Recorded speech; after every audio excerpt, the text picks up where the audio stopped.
This Father's Day at Lowe's, score free gifts for the greatest dad. Right now, get a free Blackstone 8-piece accessory kit when you buy a Blackstone 28-inch griddle. Plus, get 2 free select Craftsman V20 tools when you buy an RP brushless drill and impact driver combo kit. Shop these deals and more this Father's Day at Lowe's. We help, you save. Valid through 6/15 while supplies last. Selection varies by location.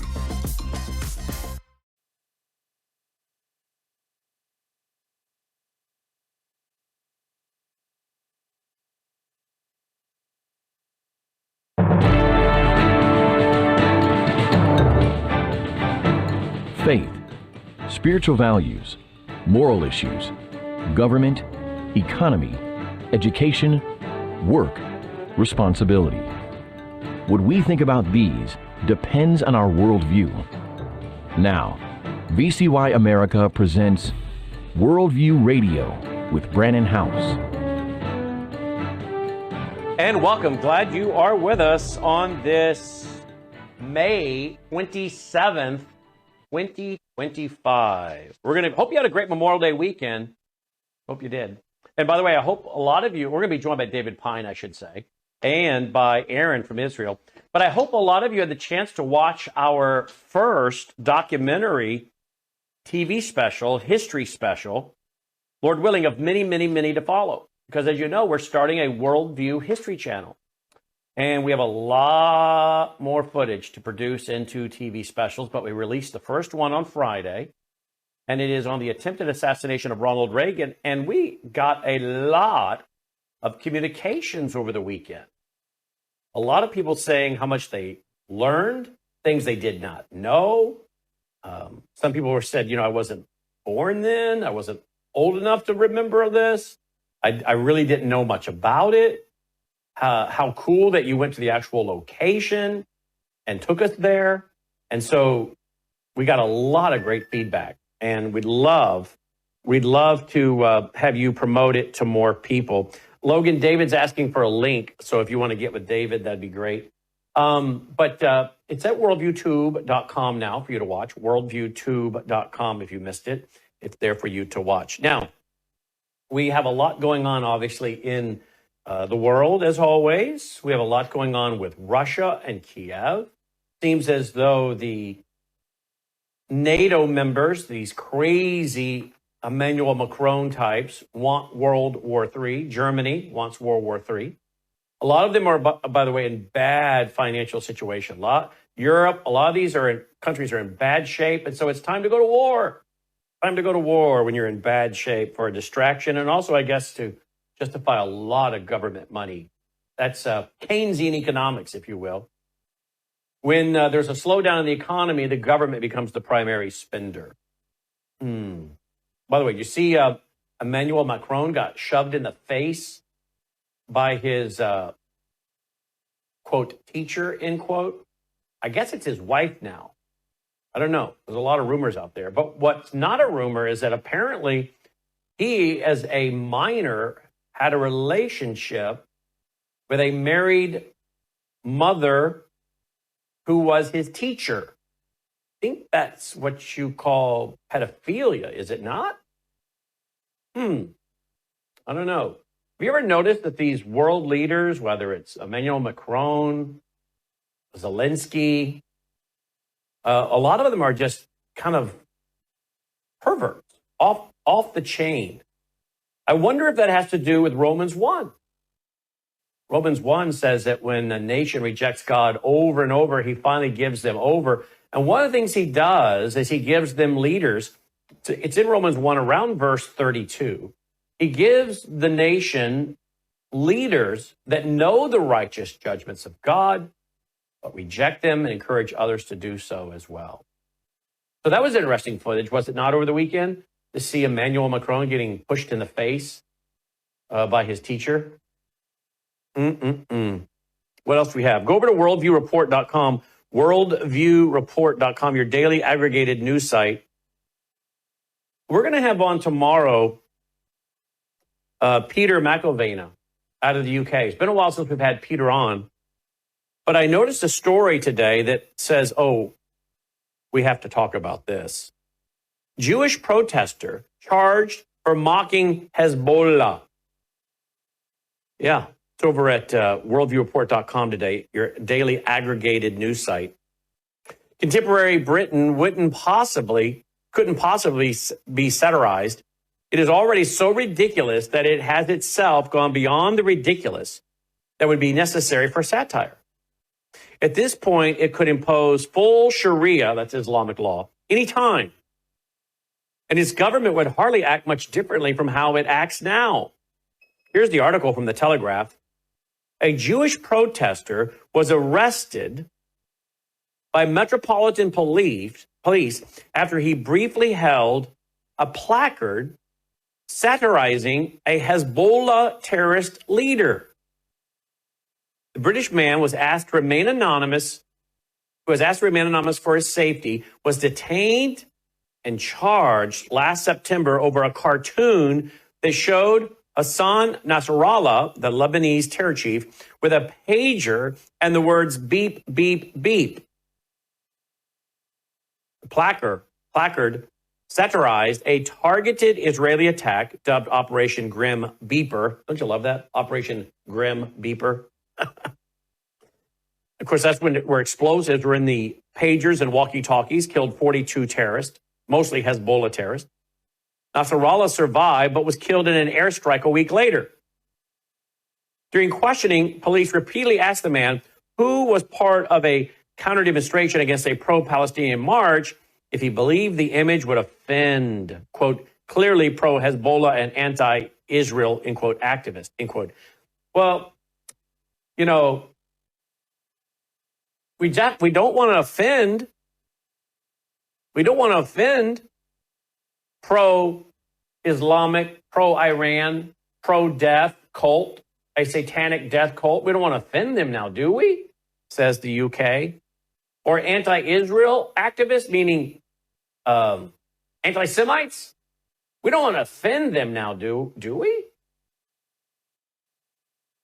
Over the weekend, I spent, probably good 8+ hours on Saturday studying, trying to get ahead of the game, if you will, the schedule, the constant grind of news and 24/7 radio and TV, to get ahead on my studying of Revelation chapter 16. Lord willing, this Sunday night, we'll bring you Revelation chapter 16, verse 1, be lesson 39, as I've now taught 38 one-hour sessions on the book of Revelation on our Sunday night church service. But as I was studying that over the weekend, I was reminded by the scriptures, this global anti-Semitism that's going to get absolutely out of control to the point of massive slaughter of Jews and Gentiles too, by the way. And when you read the scriptures, particularly the book of Revelation, the book of Daniel, you think to yourself, how could the world reach this point, right? Where people are being hunted down simply because they're A, Jews, and then B, Gentiles as well, because they refuse the mark. Revelation 13. Now, post October 7th, we have an understanding, don't we? Because as we broke that seal, if you will, here in this natural world now, a seal has almost been broken, has it not? We talk about the 7-seal judgment of the book of Revelation, and those seals have not begun to be broken, but almost in some sense, something prophetically has been broken. And the stage is being set for these events to come to pass. And on October 7th, Aaron and Annie and some of the other folks that joined us that day, we said, look, folks, this is going to boomerang real quick. You got the slaughter, the rape, the systematic rape, gang rape. You've got the beheading. You have cutting off of hands, feet, killing children, putting a baby in an oven, all cutting off of breasts. Remember, we showed you the pictures unscrambled that day, and we said this is all going to come around and boomerang on Israel, and you watch the massive spike in anti-Semitism. Now, in the UK, a man has been charged for simply holding up a political, religious placard, making a political and religious statement about the Iranian terror cells, Hezbollah. And the police over there, according to the Telegraph, want to know, did you believe the image would offend pro-Hezbollah people? See, we got to be careful not to offend them. Really? Did you ever think that the police would come to the point where they're defending Iranian terrorists? Well, they are.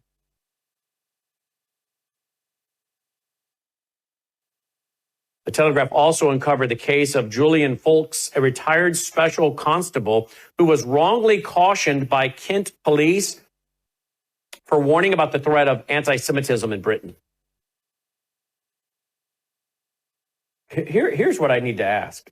And I don't really know the answer, and I want to go study it more. This debased, darkened-hearted, evil, lining up with terrorism that Britain has done. I'm just asking a question here, and I'm going to go research it. Is this what our founding fathers were fighting in part?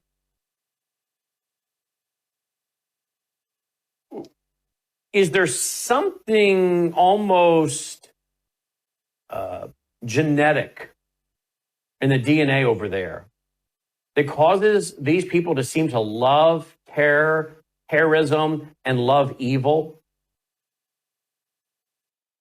And I'm not condemning all Europeans, obviously, or people in the UK, but there's something about the governments over there, right? Nazi Germany. I mean, they've had a few bright moments here and there. But isn't it interesting that as we go back to studying the book of Revelation, book of Daniel, we see that there are 7 heads that represent 7 kingdoms. 5 have fallen, 1 is, and 1 is yet to come. And we go back through Daniel, through the book of Revelation, we quickly find out the Medo-Persian Empire, right? The Grecian Empire. Those that have fallen, Babylon, 5 that have fallen. 1 is, at the time John was writing, Rome, and 1 is yet to come, a revived Roman Empire. And you know what that denotes is that all of these nations will still be there in essence today, right? They're still there. Their ancestors, their parts, their pieces, their worldview, their philosophies, their ideas. There's nothing new under the sun. Isn't that what Solomon said? And they will lay the foundation for a system that will come together collectively to build a world kingdom, a one world government, one world religion, one world economy, led by a one world leader known as the Antichrist. And as you go back through time and study many of these nations were just flat out evil. Not only evil, but very anti-Christian. And obviously, many of them were out after the Jews constantly and grabbing them and defeating them and taking them into captivity. But I really have to ask, is this some of what our founding fathers were warning about when it came to Great Britain? And we do know that when they got over here, when crazy King George sent, and who apparently was suffering from blue blood's disease, which is a type of venereal disease that went to his brain. I'm not kidding. Go look it up. He was so irrational, breaking his own British common law, British Magna Carta, prisoning people without trials, taking up residence in their home, all the crazy, tyrannical, terrorist things they were doing. It's like, wait a minute.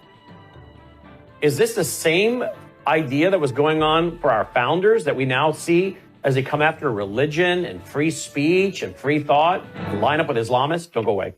Hello, I'm Brandon House. Is the government tracking you? Do they have access to all your data? Well, if you go to worldviewtalk.com, you'll find out about a cell phone company that, well, does not store your data. They don't do that. This is what they're known for. They don't store your data. You have privacy. You're not being tracked. That's why a lot of folks are turning to worldviewtalk.com. You'll find their prices are very competitive. All the details are there at worldviewtalk.com. Again, worldviewtalk.com. Oh, while you're there, not only do they have cell phones that aren't tracking you, you can find out about how to get a satellite phone. Should the whole system go down and you want to communicate with a family member or a loved one, you might want to have a satellite phone. Or how about their solar generators? They have great solar generators. Check them all out right now. Worldviewtalk.com, worldviewtalk.com.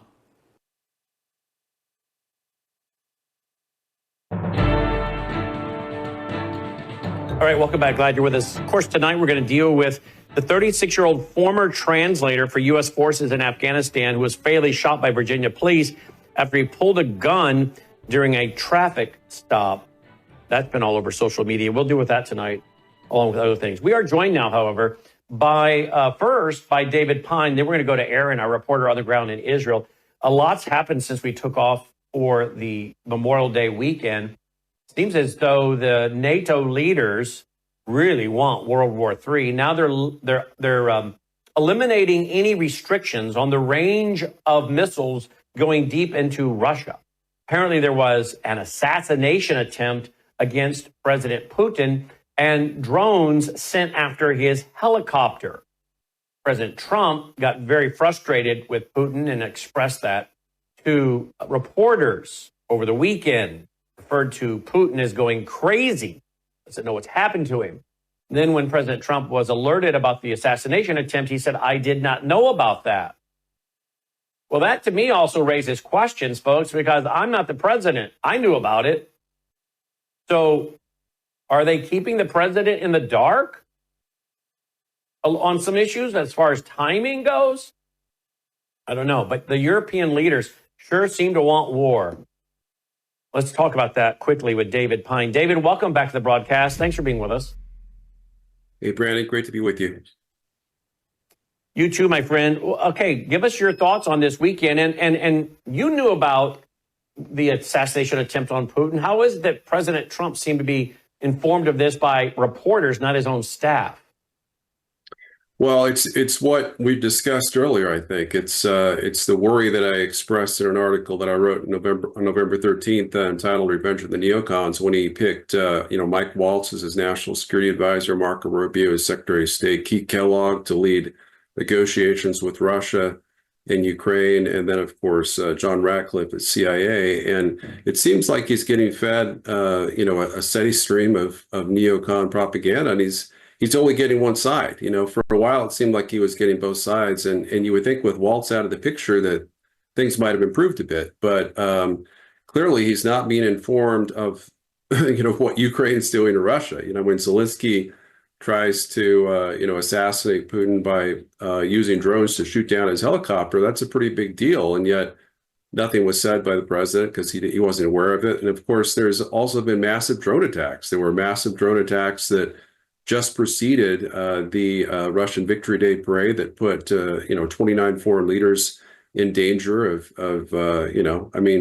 probably not immediate danger, but certainly it was a signal that no one was safe, or at least that was the signal that Zelensky was trying to give. Even though Russian air defenses are pretty massive, so they probably were safe. But these are details that Trump's not getting, and so when there's a missile attack or retaliation to the assassination attempt, or to Ukrainian drone attacks on Moscow or other targets, or even these Storm Shadows and now Taurus missiles that are being used in deep strikes inside pre-war Russian territory, that message isn't getting through to the president. So it's very concerning, and it's very surprising because Tulsi Gabbard, was supposed to, at least during her nomination process, we were told that she would be briefing the president on a daily basis with a presidential daily brief.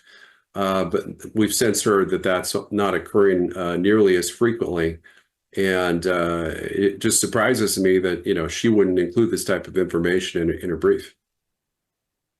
Mm-hmm. Well, when I heard that, I was thinking to myself, how is it we know more than the president of the United States? That wasn't very comforting at all, right? I'm thinking, this is scary, to be frank, that he has to hear this from the press when we had known about this for a while. any of us that, follow news feeds almost in real time, for him being on social media so much, you would think he was seeing this. But I think what we've learned is he's actually not on social media a lot. He will dictate what he wants put on social media. Maybe it's time for him to actually be on social media himself so we can see how much his aides are keeping him in the dark, David. Well, I know the president doesn't have time to be on social media. It would be great if he did, but I mean, he's busy around the country. He's trying to negotiate agreements. He's making foreign trips, and he's trying to get through the big beautiful bill, of course, through Congress. But you're right. There needs to be some kind of alternate media. I mean, certainly in the past during his first term, he was, his neocon advisors put a couple of conservative sites, I think like Breitbart and the Daily Caller, off his do not allow him to read list. And thankfully, he's not being micromanaged to that extent. But he is being given one side of the story, and it's the story being told by the neocon warmongers who sabotaged his first term. They're not clearly openly enemies of the president as they were before, or saboteurs, but they're clearly very biased, and they're causing him to make some unforced errors in foreign policy that are regretful, because he really does have this opportunity, a once in a lifetime opportunity, to make peace with Russia, to negotiate a strategic partnership agreement with the Russian Federation that could neutralize the Sino-Russian military alliance. He could support the the ceasefire deal in Israel that's favorable, I think, to both Israel and the Palestinians, but bad for Hamas because they would have to disarm and be removed from power and banned for good, and hopefully go into exile. But he's not doing that, and so I'm not sure what the solution is. But clearly, he has some good people. Vice President Vance, Tulsi Gabbard, and some other America First folks as well. We know that Alex Wald, who was serving as principal national security advisor, has been removed and replaced with two other individuals. One of whom is really good, and it's Vice President Vance's national security advisor, who's now dual-hatted as deputy national security advisor. So there's been some positive developments. He also, one thing we didn't mention yet is that Marco Rubio, as acting national security advisor, has actually fired half of the national security staff, most of which were likely kind of neocon deep staters. So despite the fact that Rubio is kind of on the fence, more of a neocon, I think, than America First, he's making some changes that hopefully are positive in our direction. Let's talk about the NATO, the European nations releasing restrictions on missiles and how far they can be shot into Russia. These guys are just adamant to get us to World War III, are they not? They are, and it's really absurd. We have these leaders in the EU and of course, Zelensky in Ukraine that are acting in complete opposition to their national security interests, just as neocon leaders of the U.S. have in the past, certainly the Biden regime. But it would be one thing if the EU combined military was a match for Russia, if they were overmatched by Russian nuclear forces by 32-1. If they weren't overmatched in terms of weapons and munitions program, along with the U.S. by 4-1, then maybe this would be okay to do and might not spark a war. But military weakness combined with aggressive diplomacy, we know, does spark wars, unnecessary wars, and in a nuclear age, a necessary world war with Russia and/or China could result in 1 billion lives lost. So this is nothing to be so to do too casually, and yet the EU leaders seem to be very bold and assuming that they have the U.S. backing, which I'm not convinced they do. I've been saying for a while now, I think President Trump, if the EU were to provoke Russia to attack them, I think Trump might sit out the war and just feed them weapons, just as he's done with Ukraine, and they'd be in a rude surprise, and they'd be defeated in short order by Russia. Is Russia starting to see right now, if they just keep going, they can take the whole thing? That's one thing I disagree with Trump on. There's zero evidence that Putin's ever wanted all of Ukraine. I mean, certainly could have taken Kyiv at the beginning of the war, or certainly surrounded it. If he hadn't withdrawn Russian military forces unilaterally from 30% of Russian-held territory before the Istanbul Agreement was signed, the war would have been ended because Zelensky would have been forced to sign the agreement. And that, of course, remains the key to Ukrainian capitulation, is another northern offensive that partially or fully surrounds Kyiv and forces Zelensky to make peace on Russian terms. But Russia's made clear they would be very, very satisfied with control of the full control of the 5 oblasts that they currently have annexed. So that would leave Ukraine with 19 oblasts remaining and about 77 or 78% of their internationally recognized territory. So that's clearly not all of Ukraine. It's not even 1/4 of Ukraine. It's more like 1/5 of Ukraine. But they've also made clear that now that it seems that Ukraine has rejected that offer, and apparently the U.S. as well, they plan to go conquer another 4 oblasts.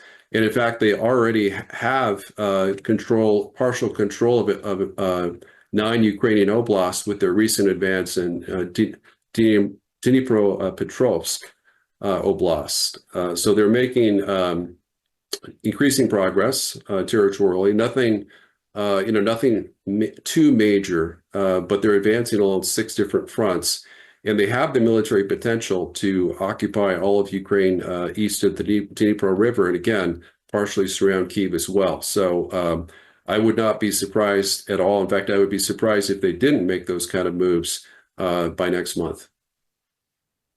Okay, and in closing, anything else you should brief our audience on? Well, I think that one of my main concerns continues to be Iran. I'm very, very concerned that the administration might be unwilling to compromise with Iran. Of course, continue to believe that Iran is a terrorist regime. Not super happy at the idea of lifting sanctions on them, but I strongly oppose military strikes in Iran because I believe they likely already have nuclear missiles, and I think that could greatly increase the risk to both the U.S. and Israel, perhaps not in terms of an Iranian nuclear response, but maybe a massive cyber attack or even a super EMP attack on the U.S. homeland that could cause our country to collapse. Yeah, it could be a huge problem, that's for sure. dpine.substack.com, dpine.substack.com. David, as always, we appreciate your updates. Thanks, Brandon. Always a pleasure. David Pine checking in, dpine.substack.com. All right, joining me now is our reporter on the ground in Israel, Aaron Lavarco. There is a lot in the news when it comes to Israel. Where does one start? But maybe right here with some good news, and that would be the state of Israel is alive, breathing, and kicking. Israeli Police Commissioner tells JBN, marking 58th anniversary of Jerusalem's liberation. Joining me now is Aaron from Israel. Aaron, welcome back. Thanks for being with us.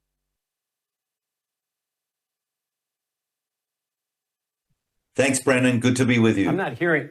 There we go. So that was a long communication gap between us and Israel. I was on mute, okay. and I was on mute, and I didn't realize. So sorry about that. Okay, there you go. All right. So let's start with the good news. We got a break coming up pretty quick. 58th anniversary of the liberation of Jerusalem. That was during the 1967 war, if I'm correct, right? Yes, Brennan. That was the June 1967. We were getting attacked on all sides. The enemies were surrounding us, and in a preemptive strike, our jets fired on the Syrian and Egyptian runways, practically crippling both of their air forces, which gave us the air supremacy, which was the key to winning against a few 100 million Arab Muslims in only 6 days. Hold right there. And taking back the Jerusalem Mount as well. We'll be right back. Don't go away. But with Brandon, it's always cutting edge stuff happening in the world. And it's not just from the political angle, because you can get that on other platforms, but it's always from the biblical angle.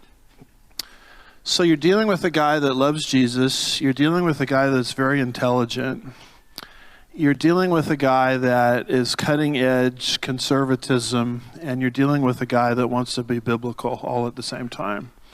And so for that reason alone, I hope many, many people will not just lift up his ministry in prayer, but will also financially get behind it, because from the angle I'm trying to describe, he really is the only game in town. And we desperately need it in these last days. Can I get an amen to that?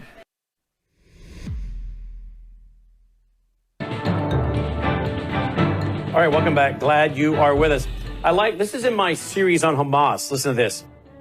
Despite Israel's appeal to Jordan to stay out of the war, Jordanian forces fired artillery barrages from Tel Aviv to Jerusalem. Although Israeli forces did not respond initially, not wanting to open up a Jordanian front in the war, Jordan continued to attack and occupied UN headquarters in Jerusalem. Israeli forces fought back and within 2 days managed to repulse the Jordanian forces and retake eastern Jerusalem. On June 7th, 1967, IDF paratroopers advanced through the Old City toward the Temple Mount and Western Wall, bringing Jerusalem's holiest site under Jewish control for the first time in 2,000 years. There are sound recordings of the scene as the commander of the brigade, Lieutenant General Mordecai Gur, approaches the Old City and announces to his company's commanders, quote, "We're sitting right now on the ridge and we're seeing the Old City. Shortly, we're going to go into the Old City of Jerusalem that all generations have dreamed about. We will be the first to enter the Old City," end quote. Shortly afterwards, quote, "The Temple Mount is in our hands." I repeat, the Temple Mount is in our hands, end quote. General Rabbi Shlomo Gorin, chief chaplain of the IDF, sounded the shofar at the Western Wall to signify its liberation. To Israelis and Jews all over the world, this was a joyous and momentous occasion. Many considered it a gift from God. June 7th, 1967, 58 years ago. Aaron, pick it up there, please.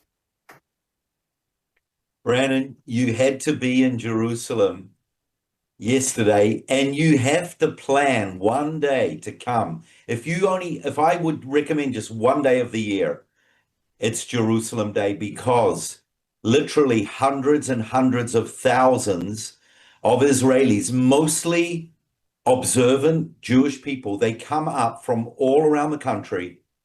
They're singing songs out on the streets. They're not drugged up. They're not alcoholed up. They are high on God's word, on Zionism, on our history, on what happened 58 years ago. They realize the importance. Jerusalem is our ancient capital. This is where King David came up. He brought the Ark of the Covenant. He was dancing. He was singing. He was rejoicing. He was unifying the 12 tribes. This was such an important event because, they say without a heart, it's impossible to live. Without Jerusalem in our hands, there's not the heart that we have with Jerusalem. So to see the celebrations and the dancing and the singing, and they're singing psalms. They're singing the Psalms of Ascension. And they go through a march. There's a route that right through Jerusalem, right through the Old City, and even right through the Muslim quarter, which caused controversy because, like every people in the world, you always get the bad apples. And so we had a number of our extreme right-wingers from the territories, from Judea and Samaria. They were chanting things that were very nationalistic, which I'm for, but they were calling out things, including death to our enemies, and, some people say, well, that's we're at a war. Why shouldn't we? And the Israelites in the Bible were calling out death to our enemies. But we're in a democracy. We have 2 million Arabs that live among us. So it was blown up on the news, you can imagine. But for the most part, it was a peaceful march, but it was a joyous march. And as I say, this is now your national security minister, Ben Gvir, he visited the Temple Mount, and he says that prayer and prostration are now permitted. So this is the guy, by the way, that wants to have sacrifices up there, right? Well, actually, I was up there, Brannon, with a small little family from Dallas, Texas, and we saw some of these Jewish people, and definitely there was 1,500 that came up yesterday, and we saw them prostrating on the ground. Ben Gvir has legalized it. He has taken, some would say, the chutzpah, the guts to do that. And he's done it. And of course, as you asked, as you noted, he definitely wants to see a rebuilt temple. So actually, I was a bit surprised that there was only 1,500 that came up yesterday. But in any event, it was a statement. It was a political statement. And it was quite exciting to see them up there. Now, you got 3 ISIS terrorists. This is all at worldviewreport.com, your daily aggregated news site. 3 ISIS terrorists arrested as officials warn of growing support among Israeli Arabs. Now, you mentioned 2 million Arabs living in Israel. Obviously, you have some of them that are now turning out to be terrorists. So this is obviously creating a lot of tension in your country, correct? Brandon, this is a very serious danger, because this is what we would call a Trojan horse, because these Arab people, when I say Arab people, some are Arab Muslims, some are Arab Christians, but be that as it may, they go to our schools, they play sports with us, they live in our neighborhoods and our communities. And we don't know what side they're on. Now, we have our intelligence, we have our information and our undercover, the equivalent to your FBI, the Shabach, they're called. So, yeah, we have them, and we have our cyber intelligence as well. This is crucial. But yes, some of these 2 million, they go to mosques. Every Friday afternoon, which is the Muslim call to prayer, and when they have their weekly sermons by the caliphs and the sheikhs and the imams, they're filled with hatred. They're filled with anti-Israel rhetoric. And remember, we're a democracy. Here in Israel, you're allowed to speak against your government, just like in the United States. So they really speak against it. They want a caliphate here in Israel. So it's a big, big, big concern. And we're not even talking about Judea and Samaria. We're talking about in the Jewish cities where Arabs live, like Jerusalem, like Haifa, like Tel Aviv, like Jaffa. Very, very concerning, as if we don't have enough fronts to fight. Mm-hmm. Here's another one. IDF strikes over 100 terror sites in Gaza as Gideon's chariots ramps up. IDF dismantled the launcher used to fire a projectile at southern Israel on Friday. My Red Alert app has also been going off a little bit in the last 24 hours. Give me the latest on the war and Gaza and rockets coming in. Brandon, one of the reasons why I believe these 2 young, dear Israeli Messianics were murdered last week, and why things have blown up anti-Semitically around the world, is because the world and those pro-Hamas and pro-Palestinian people, they know that Hamas's end is near. Our brave soldiers, and when I say our brave soldiers, 450 reservists have been called up until the end of August. We are going for it, Brandon. This is it. This is the end is near. We've got to be very careful how we deal with the humanitarian issue. That's the main concern, as well as the most sensitive issue, and that's the 58 hostages, of which we know probably at least a half are dead.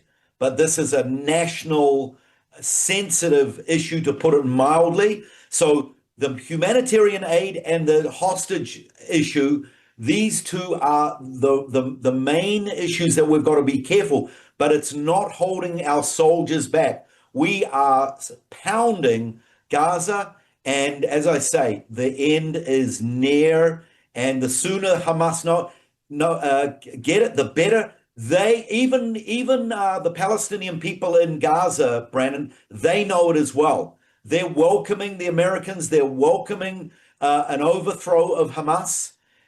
They're starting to turn more and more against Hamas and the leadership. So 10 days ahead, but on one hand, but on the other hand, exciting in the sense that, you know, this war, it's 599 days old now, and it is just brutally going on and on. I sent you a text about what some of our soldiers and their families are going through.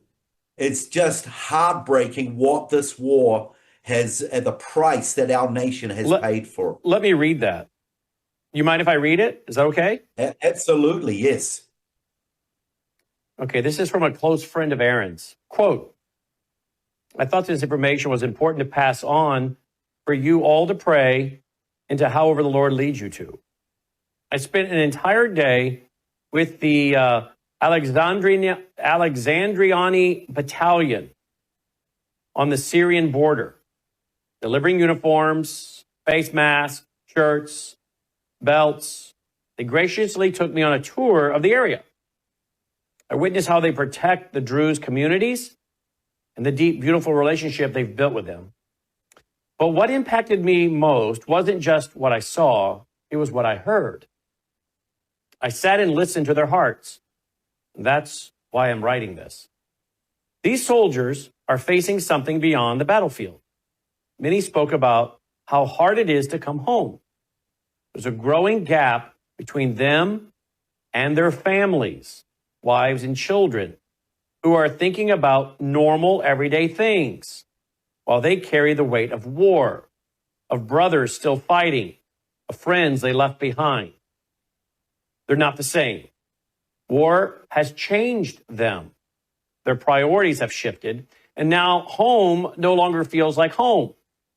Some shared with me, with sorrow, they believe many of them will soon face divorce. Not because they don't love their families, but because they no longer know how to connect. Please pray for our warriors and defenders, for the men who lay down their lives to protect us and the land God has given us. They need strength, healing, and hope, not only on the battlefield, but also in the quiet places where no one sees the war still raging inside. End quote. Aaron, comment on that, please. Brandon, that really is heartbreaking to hear it again. I just wonder how many Americans are listening to what you just read, and they went through it themselves, either in Vietnam or other wars. The cost of this ugly war, the psychological, emotional, spiritual damage, what it's going to take to bring healing, how much time is it going to take to heal this rift? And you know, there was, I guess we could dissect just about every sentence, but the one that really struck me was when they said, it's not that we don't love our wives or our families, it's just that the bridge has been broken, the connection has been broken, the priorities, the weight of these soldiers, what they're carrying, we're battling for our survival here, and what the wives and the children, I'm sure they understand as well that their husbands are battling for their own survival. But it's just the cause and effect of the distance, of the pain, of the fracture in society and the breakdown of yes, indeed. Hold right there. 1-800-347-9829. Phone line's open. 1-800-347-9829. We're not changing courses now. We are who we are. We're committed to the truth that we are committed to. Worldview Tube is a broadcast network that I started in 2006, but it's based on my 35 years as an author and speaker and commentator. Worldview Tube is here to defend the truth of a Christian worldview. And we believe we can apply it to all areas of life, like law, science, economics, history, family, social issues, education, religion, major issues. At worldviewtube.com, we provide news from around the globe that isn't typically covered by mainstream media. Visit worldviewtube.com to watch our experts and analysts discuss all your favorite topics on our 24/7 live stream. Explore our extensive collection of unfiltered and uncensored content from 35 years of production. Go to worldviewtube.com today. Also find us on all of these major platforms and download our Worldview Tube mobile app.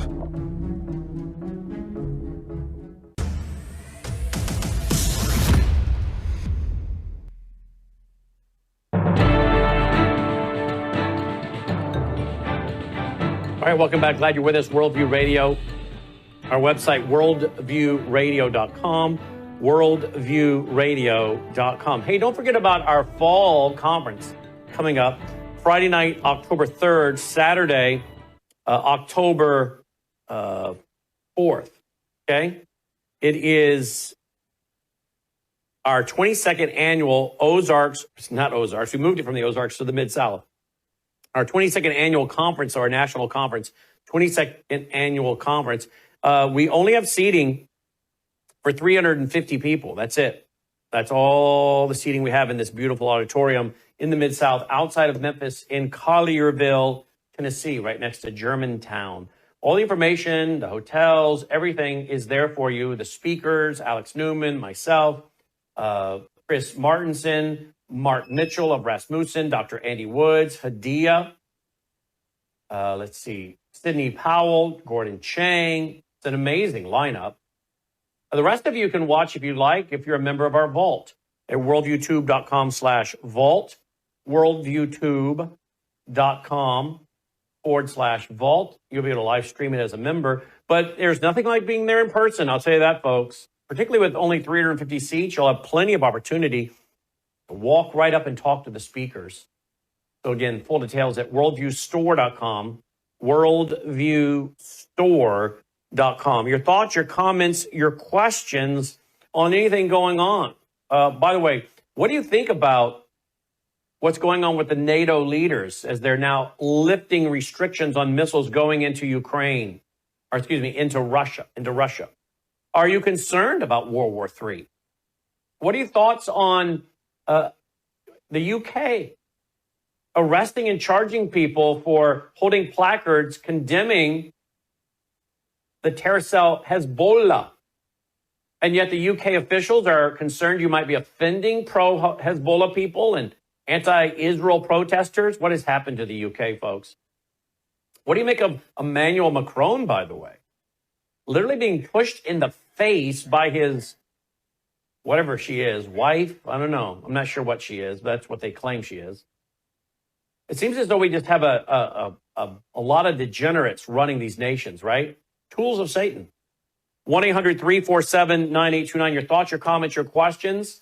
1-800-347-9829. Again, what are your thoughts on any of these news stories? Here's another one. What about Israel? Is this on your radar? Or has much of the world forgotten about Israel? Do you think America should even be paying attention? How about American Christians? Should we be paying attention? What are your thoughts on that? 1-800-347-9829. 1-800-347-9829. Let's pick it up, Aaron. Missiles were coming in over the weekend. My Red Alert app was going off. What's going on?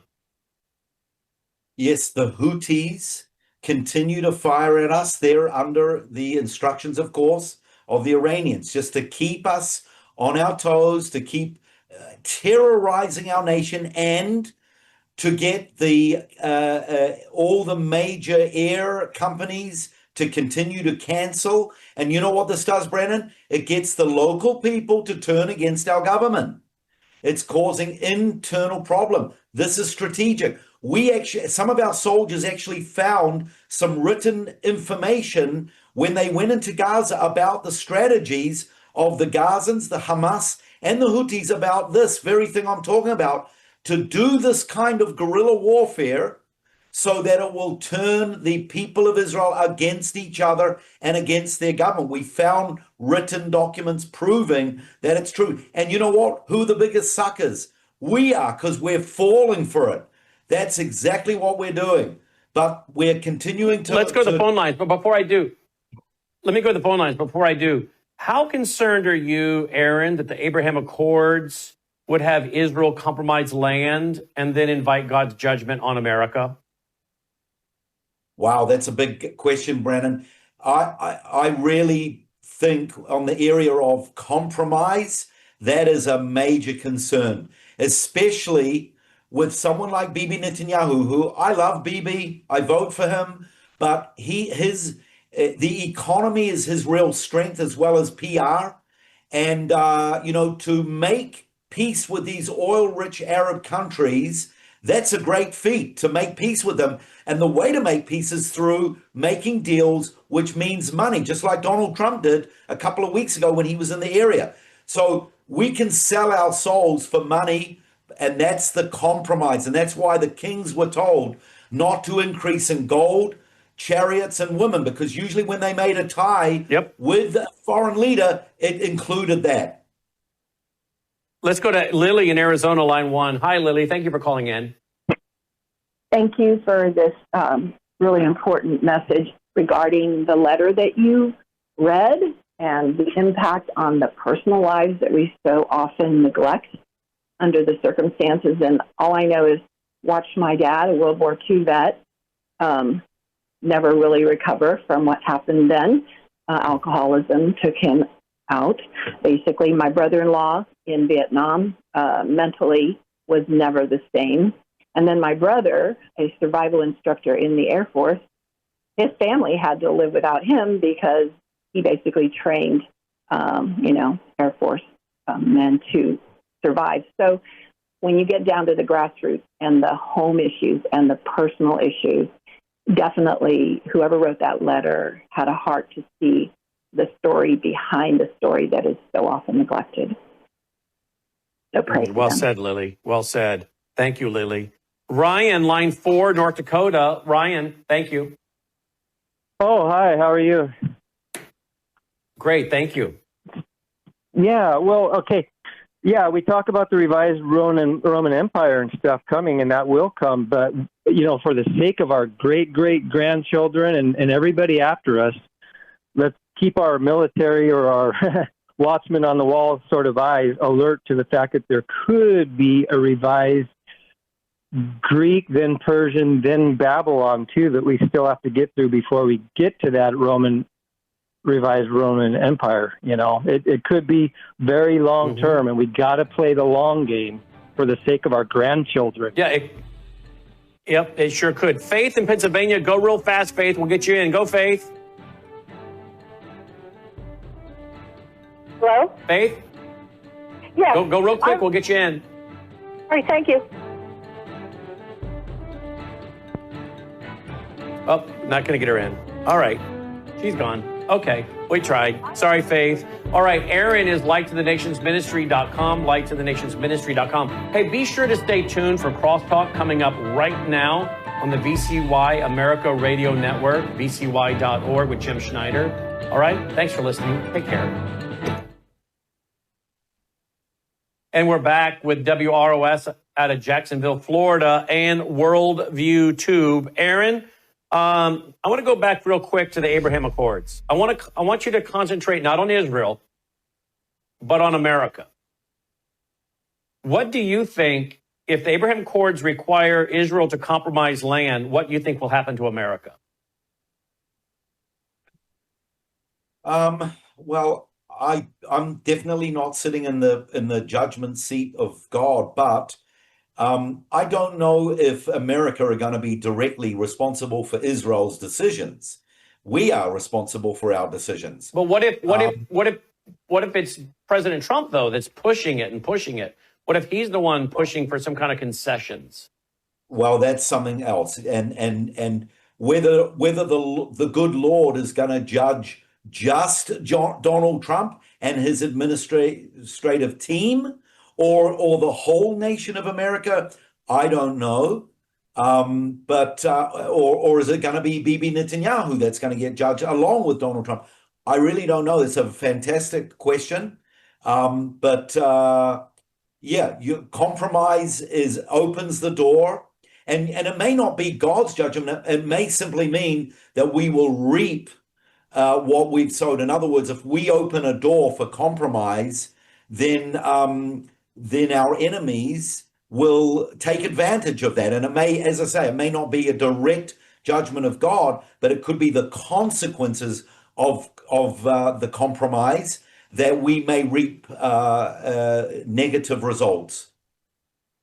Mm-hmm. Let's go to something I don't think your government, your people talk about enough. Here it is on our website today. It's linked over at worldviewreport.com. The 1920 San Remo Conference. These are international agreements, folks, that declare before 1948 that Israel, the Jews, have a historical right to the land.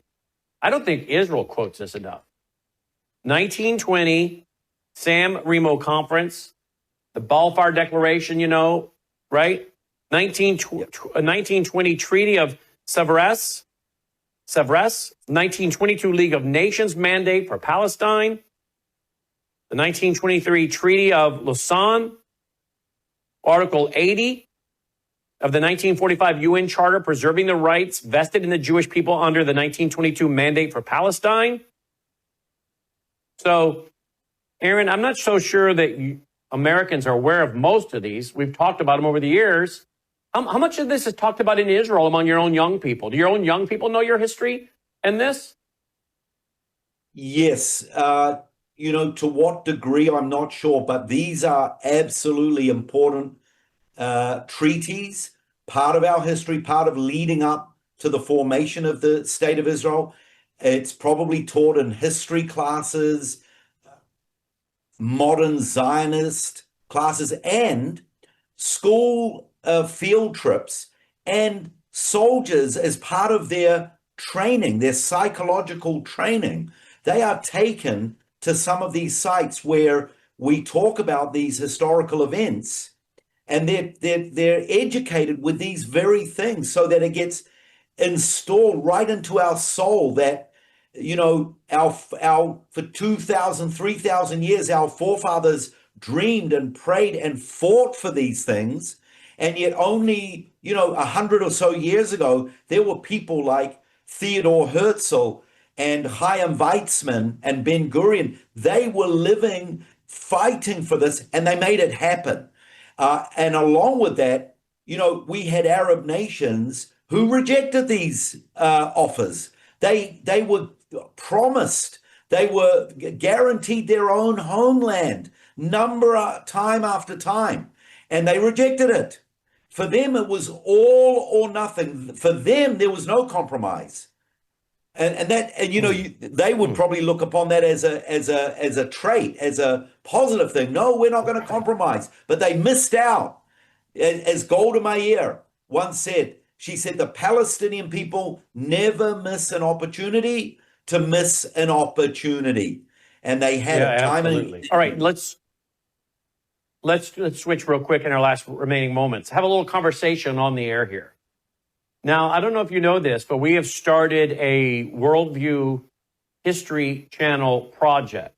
We just released on Friday our first History Channel program, where we went to the attempted assassination location when it comes to President Reagan there at the Washington Hilton. We want to get you a camera and get you out to these sites, and we need you filing regular reports telling us about the locations and the sites and getting footage so you can send it back to us on Dropbox, and then we can produce 30-minute, 15-minute specials, an hour with voiceover on historical sites in Israel. You want to do that? Brandon, I can start to do that today, tomorrow. I've got. I knew you could.